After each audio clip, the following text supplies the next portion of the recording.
osoon argee nan barbaadaa haadha manaa akka haadha kooti. Kan garaan ishee sagal naaf birmatu dafee galuu dhabuu kiyyaan ijoonni ishee mimmaan dhubbanii kan ishee jineessu karra mana ishee irra dhaabbattee waca sagalee koo kan dhaggeeffattu maaddiyaan irra hin jirretti dhiyaachuun kan ishee dallansiisu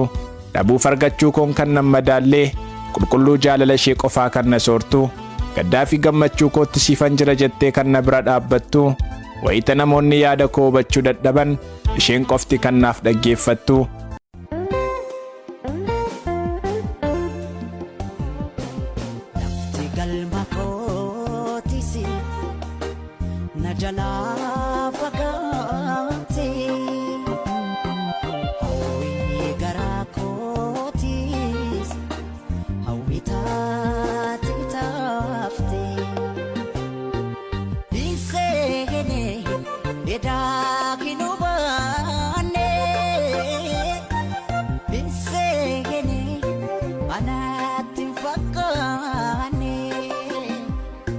Ayo gaum sakos